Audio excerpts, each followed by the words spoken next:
This is the fastest way to get your power back from somebody who hurt you, whether it was in corporate or it was your dating life, if you met a narcissist or an ex-partner who scorned you. I'm Nicole Lisa. I'm love coach, femininity coach, and intuitive. I'm a psychic. And I work with the angels of love. No funny business. All right. Like, I'm not taking people's power away. I work for God. All right.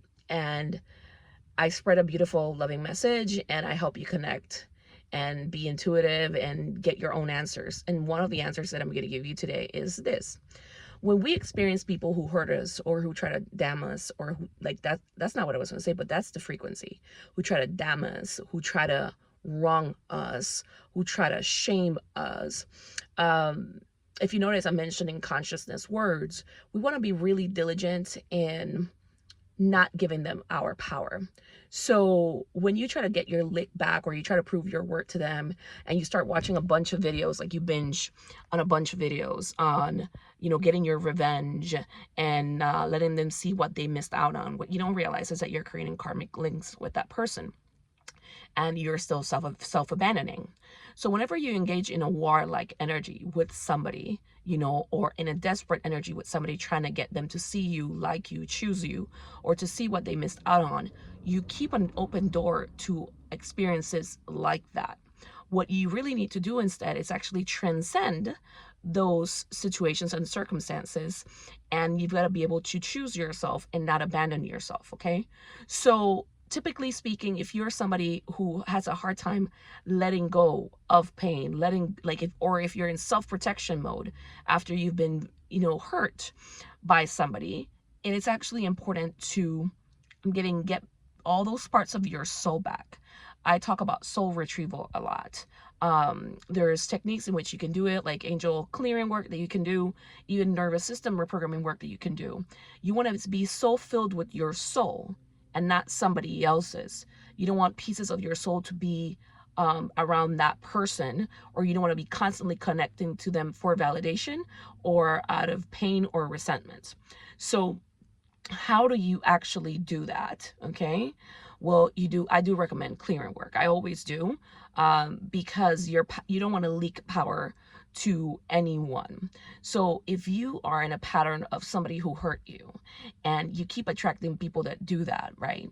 Let's say in love, you keep attracting narcissists, or in corporate, you keep attracting like sharks, or people who want to take advantage of you, i.e. other types of narcissists, or people that are trying to play or have authority over you. If you are in that consistent cycle, I invite you to look at where in your thought forms, or your energy, or your emotions, or in your field, you are still wanting to connect with that vibration, okay, to prove something.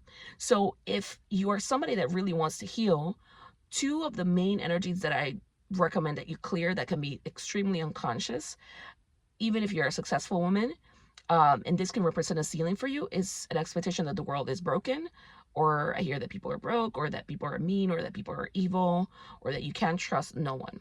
Whenever you start to engage in these belief systems, you set yourself up for failure, because God, life source, works through people. Okay, so whenever you've been hurt, I do recommend that you do clearing work, so that this doesn't stick in your field, but it also, you teach yourself sovereignty on how to like the cosmic orbit, like keep your energy in your field and not leak power to the people who hurt you, and not shut off your heart, which is your biggest attraction center, to attract new joyful opportunities.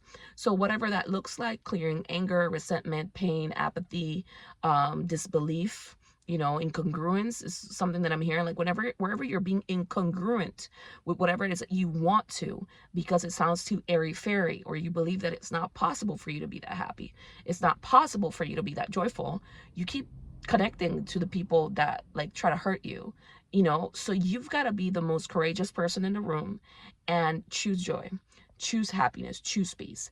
And I do recommend clearing work and reprogramming work, simply for the fact that we can say things consciously. You can say that I'm choosing peace, I'm choosing joy, and underneath that there can be a belief, the one that I just said, like the world is broken.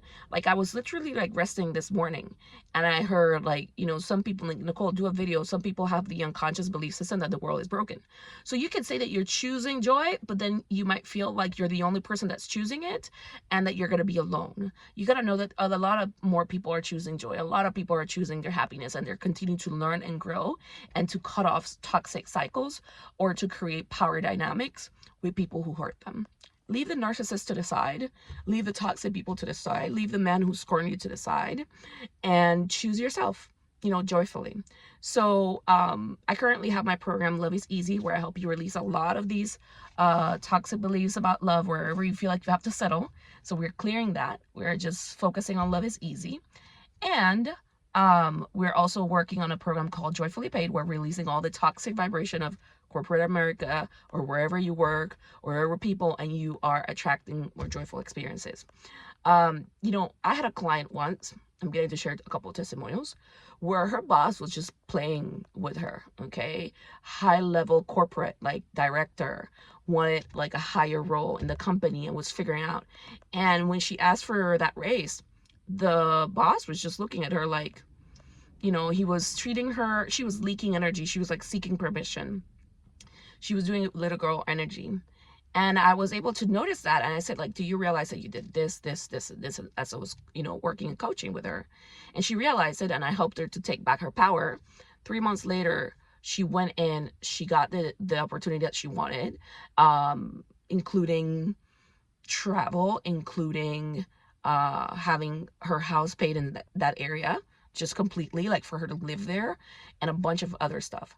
People can smell when you're leaking energy, and you leak energy or you leak power when you are feeling like, you can leak power even when you're feeling sad. There's a difference between being sad, the emotion of sadness, and being enamored with sadness and with grief, and creating an income ceiling for you where you don't feel like you're going to get what you want, or that people are going to be difficult. Clear your ceilings. Choose more joy. That is absolutely possible for you once you clear it from your nervous system, because consciously you could be saying, I'm choosing more joy.